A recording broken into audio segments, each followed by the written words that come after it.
নমস্কাৰ প্ৰিয় বন্ধু বান্ধৱীসকল, স্বাগতম জনাইছোঁ এটা নতুন ভিডিঅ'লৈ। আহক জানি লওঁ মাঘ বিহুৰ দিনা কোন চাৰিজনক আমি কেতিয়াও খালী হাতে ঘূৰাই পঠাব নালাগে, কিবা নহয় কিবা হ'লেও দিব লাগে। বলক তেন্তে ভিডিঅ'টো আমি আৰম্ভ কৰোঁ। যদি আপোনাৰ ঘৰত মাঘ বিহুৰ দিনা কোনোবা ব্যক্তি আহে, অৰ্থাৎ সেই ব্যক্তি যদি কোনোবা ভিক্ষুক আদি হয়, তেনেহ'লে তেওঁক কেতিয়াও ঘূৰাই নপঠাব।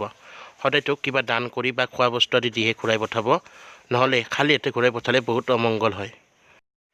দ্বিতীয়তে, যদি আপোনাৰ ঘৰত সিদিনা কোনোবা বা ক'ৰবাত হ'লেও লগ পায় সাধু সন্ত বা ব্ৰাহ্মণ আদিক, তেনেহ'লে তেওঁলোককো খালী হাতে নপঠাব, তেওঁলোকক ভালদৰে ভোজন আদি কৰি কিবা বস্তু উপহাৰ হিচাপে দি পঠাই দিব। খালী হাতে কোনোদিন ব্ৰাহ্মণ বা সাধু সন্ত আদিক ঘূৰাই পঠাব নালাগে। তৃতীয়তে, যদি আপুনি কোনোবা পুৰণি বন্ধু আদিক লগ পায়, তেনেহ'লে আগৰ সমস্ত কথা পাহৰি যদি কিবা মনোমালিন্য আছিল, তেনেহ'লে তেওঁক ঘৰলৈ নিমন্ত্ৰণ কৰি আপুনি তেওঁক কিবা খুৱাই কিবা উপহাৰ আদি দি ঘূৰাই পঠাব লাগিব।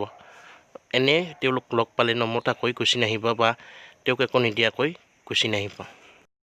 তৃতীয়তে, যদি কিবা কাৰণত এই দিনটোত আপোনাৰ ঘৰত কোনোবা আত্মীয় স্বজন আলহী হিচাপে আহে, তেওঁলোককো ভালদৰে আপ্যায়ন কৰিহে ঘূৰাই পঠাব। এনে সুদা হাতে বা সুদা মুখে ঘূৰাই নপঠাব। বন্ধুসকল, এয়া আছিলে চাৰিজন ব্যক্তি, যি চাৰিজন ব্যক্তিক কেতিয়াও আমি খালী হাতে ঘূৰাই পঠাব নালাগে, বিশেষকৈ মাঘ বিহুৰ দিনটোত। যদি ভিডিঅ'টো ভাল লাগিল, লাইক কমেণ্ট শ্বেয়াৰ কৰি দিব আৰু সদায় এনে ধৰণৰ ভিডিঅ' পাই থাকিবলৈ আমাৰ চেনেলটো ছাবস্ক্ৰাইব কৰি দিব নাপাহৰিব। ধন্যবাদ।